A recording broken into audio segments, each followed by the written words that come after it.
चार्वाक मत का खंडन व्याप्ति की सुगमता।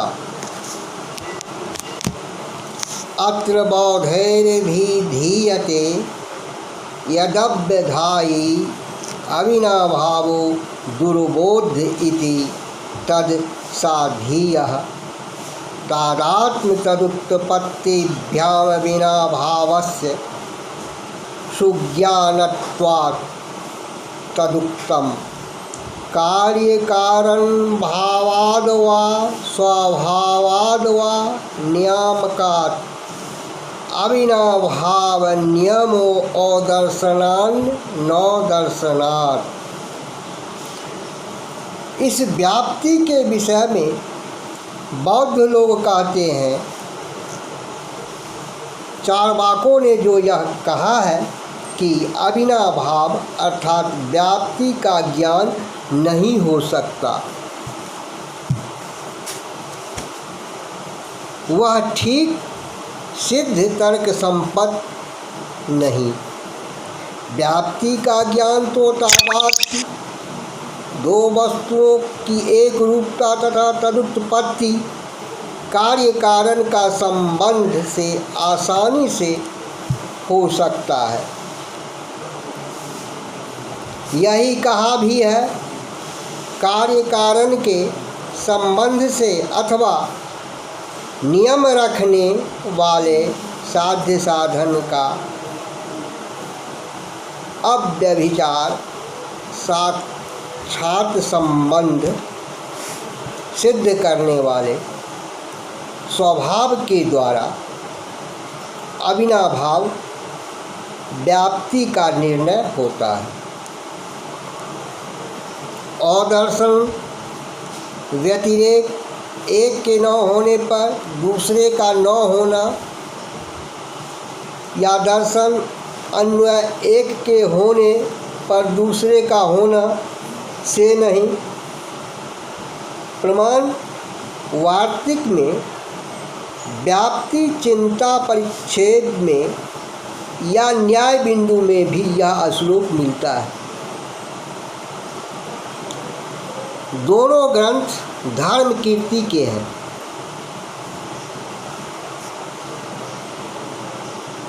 अविनाभाव व्याप्ति का ही दूसरा नाम है। इसकी व्याख्या प्रमाण वार्तिक की स्ववृत्ति में इस प्रकार है। कार्यस्य स्वभावस्य च लिंगस्याविनाभावः साध्य धर्म बिना न भवतीत्यर्थः।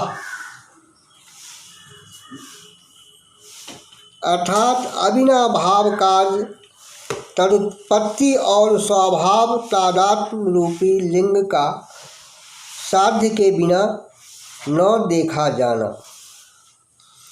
उपर्युक्त श्लोक में धर्म कीर्ति ने बौद्धों के अविनाभाव का निर्णय करने वाली दो विधियों तादात्म्य और तदुत्पत्ति का तो प्रतिपादन किया ही है, साथ साथ नैयायिकों की व्याप्ति का निश्चय करने वाली अन्वय और व्यतिरेक विधियों का खंडन भी कर दिया है।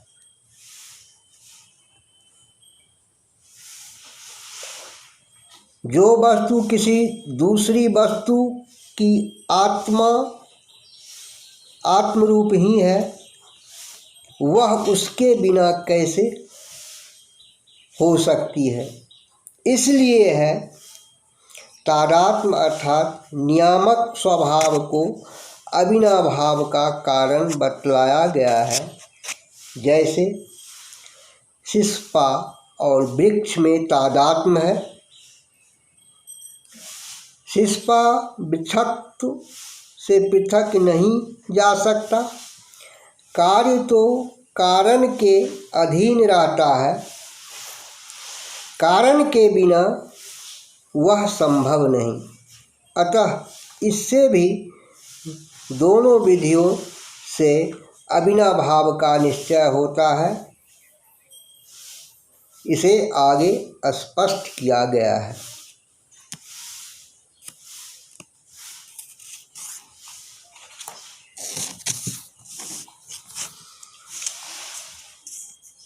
अन्वय व्यतिरेक से व्याप्ति ज्ञान संभव नहीं। अन्वय व्यतिरेकौ अविनाभाव निश्चयाकौ इति पक्षे साध्य साधनयोर व्यभिचारो दुर्वधारणो भवेत्। भूते भविष्यति वर्तमाने चानुपलभ्यमाने अर्थे व्यभिचार शंकाया अनिवारणात्। ननु तथा भिधस्थले तावकेपि मते व्यभिचार शंका दुष्परिहरा इति चेत् नैवं वोचः। विनापि कारणं कार्यम् उत्पद्यतामित्येव विधायाः शंकाया व्याघाता बधिकतया निमित्तत्वात् तदेव हयाशंकयेत् यस्मिन् न शंक्यमाने व्याघाता दयो नावतरेयुः तदुक्तम्। व्याघाताबधिकहिराशंका इति।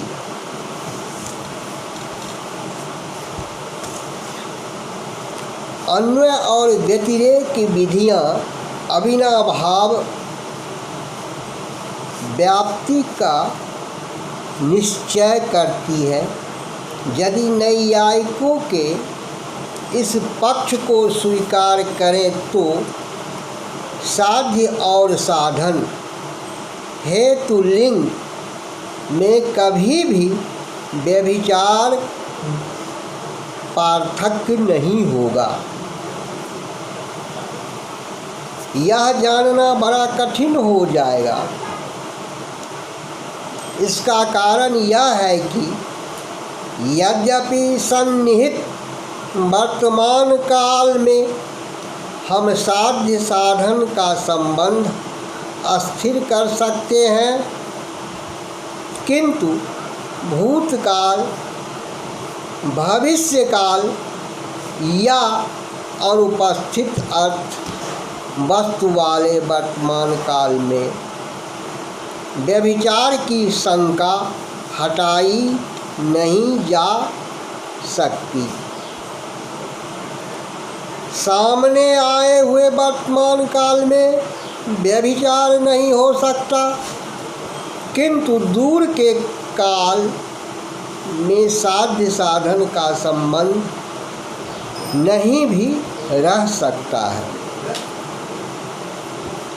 नैयायिक लोग पूछ सकते हैं कि ऐसी स्थिति में भूत, भविष्य और दूरवर्ती वर्तमान काल के विषय में प्रश्न उठाने पर आप बौद्धों के मत में भी तो व्यभिचार साध्य साधन के नित्य संबंध में व्यवधान होने की शंका रहती ही है।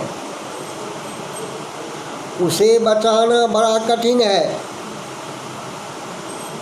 ऐसा प्रश्न होने पर हमारा उत्तर होगा कि ऐसे मत कहो, क्योंकि कारण के बिना भी कार्य उत्पन्न हो जाएगा। इस प्रकार की शंका होने से उसकी निवृत्ति व्याघात विपरीत उदाहरण रुकावट मिल जाने पर हो ही जाएगी। व्याघात हो जाने से शंका का अवकाश नहीं रहता। कारण यह है कि शंका ऐसी ही करे जिससे व्याघात इत्यादि न मिले। उदयनाचार्य ने कहा भी है, व्याघात के प्राप्त होने के समय तक ही आशंका बनी रहती है।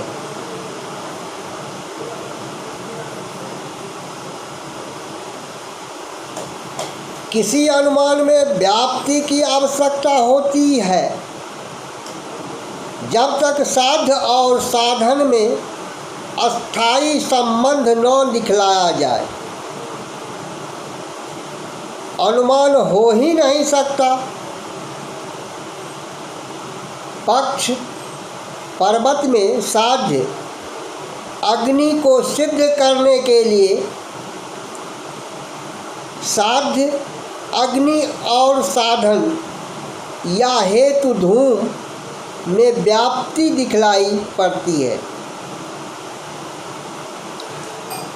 व्याप्ति को जानने के लिए नैयायिकों के यहाँ दो विधियाँ हैं।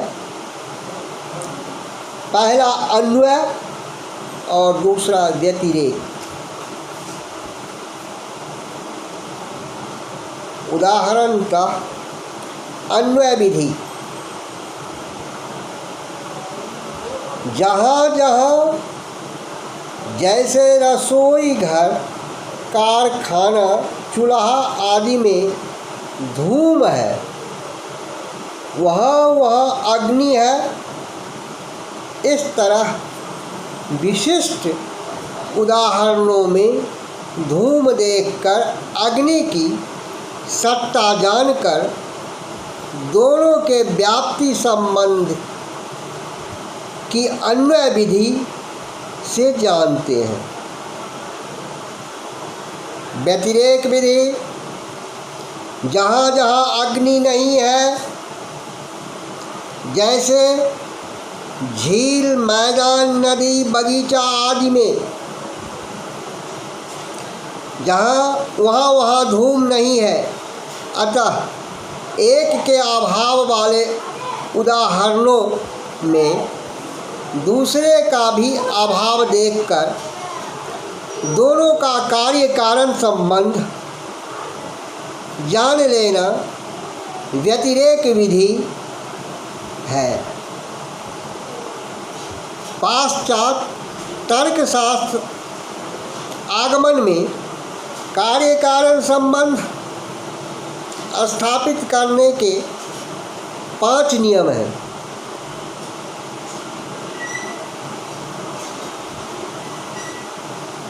पहला साहचर्य की विधि, दूसरा भेद विधि,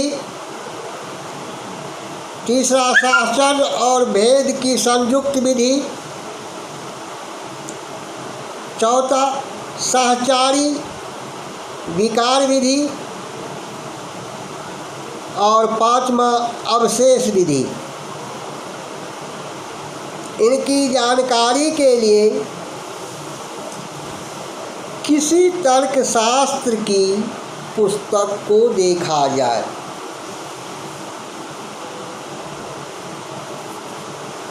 बौद्ध लोग उपर्युक्त दोनों विधियों को इसलिए नहीं मानते कि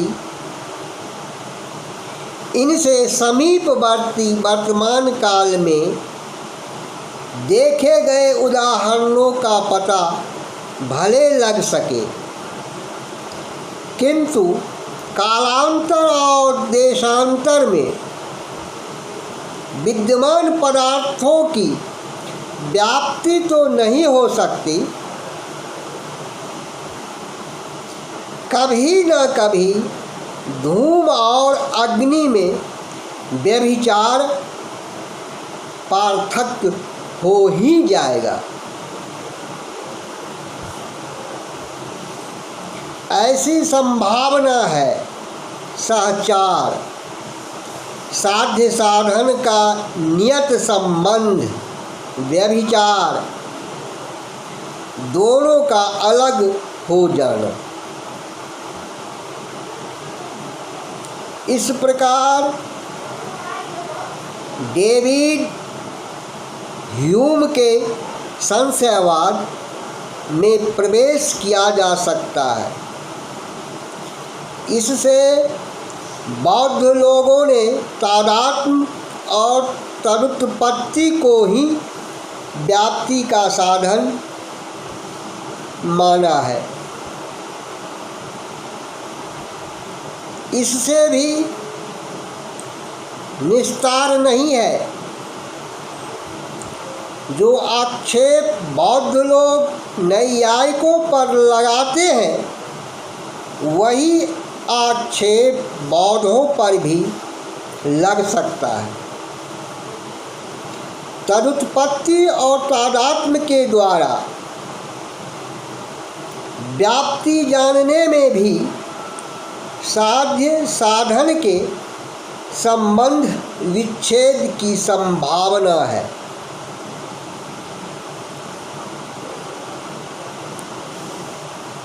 किंतु बौद्ध लोग इस संशयवादी भ्रम को आड़े हाथों लेते हैं।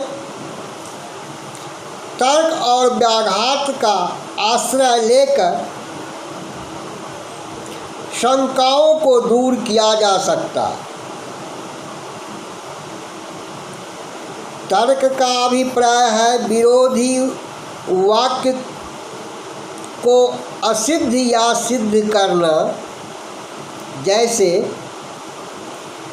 सभी धूमवान पदार्थ अग्नि युक्त है, यदि वाक्य ठीक नहीं तो इसका विरोधी वाक्य कुछ धूमवान पदार्थ अग्नि युक्त है अवश्य सत्य है। इसका अर्थ है कि अग्नि के बिना भी धूम हो सकता है।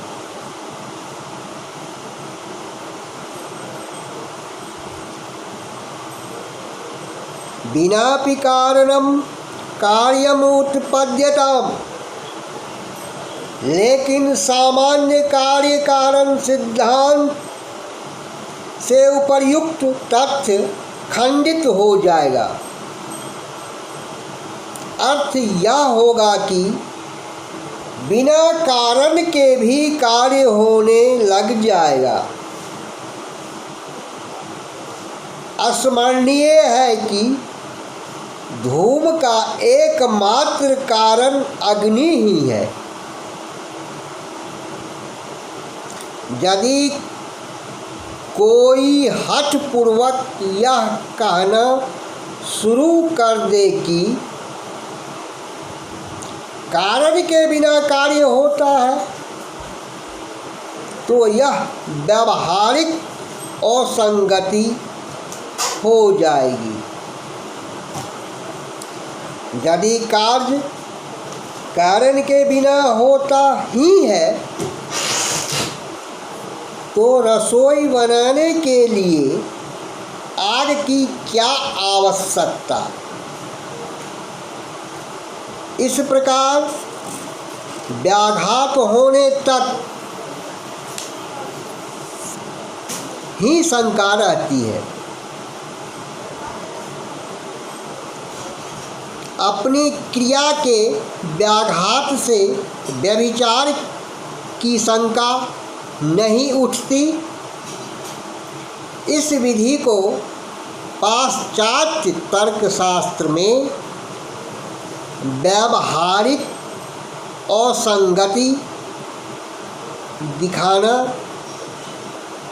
कहते हैं, जिसमें विरोधी वाक्य को मिथ्या सिद्ध कर देते हैं।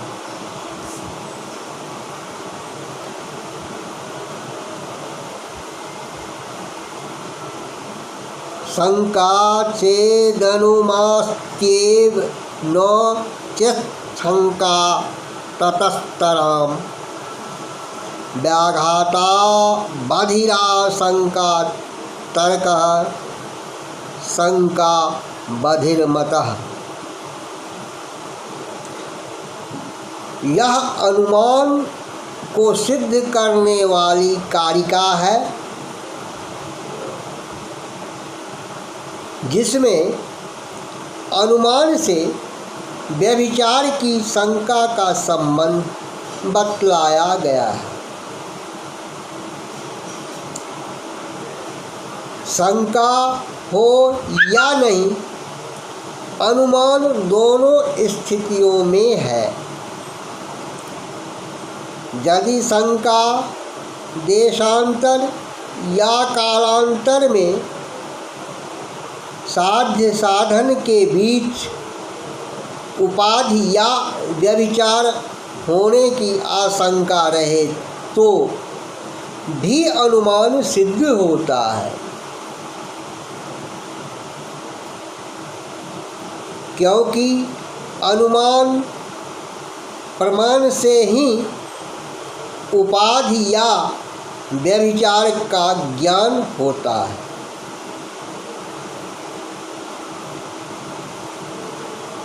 भले ही इसके लिए दूसरे अनुमान की आवश्यकता है, पर वह है तो अनुमानहीन। अगर शंका नहीं हो तब तो और भी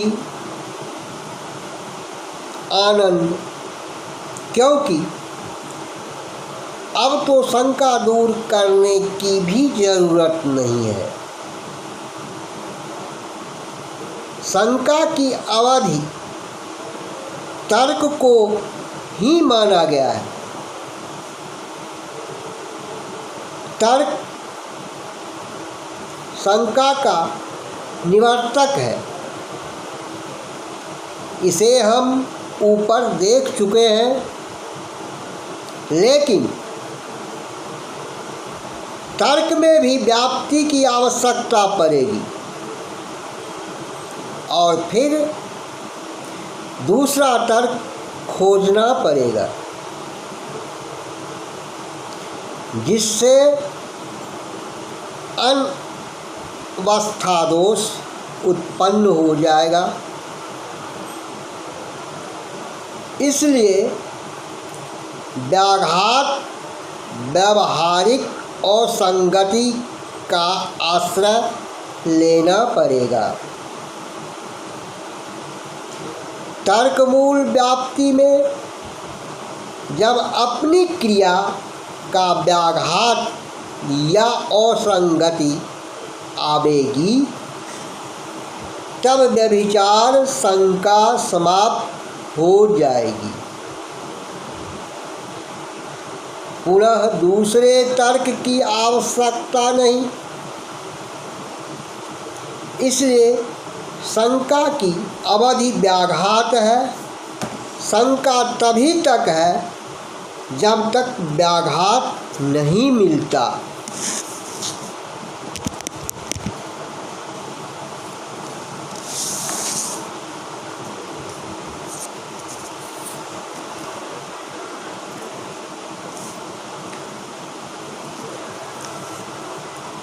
तदुत्पत्ति से अविनाभाव का ज्ञान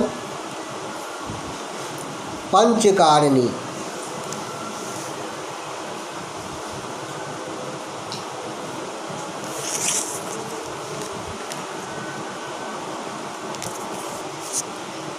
तदुत्पत्ति से अविनाभाव का ज्ञान पंचकारणी।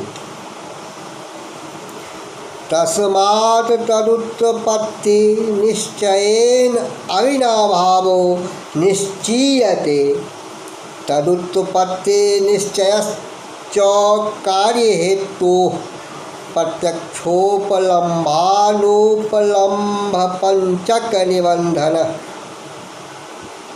कार्यस्योत्पत्तेः प्रागनुपलम्भः कारणोपलम्भे सति उपलम्भः उपलब्धस्य पंचात्र कारणानुपलम्भानुपलम्भः इति पंचकारण्या धूम धूमध्वजयोः कार्य कारण भावो निश्चीयते।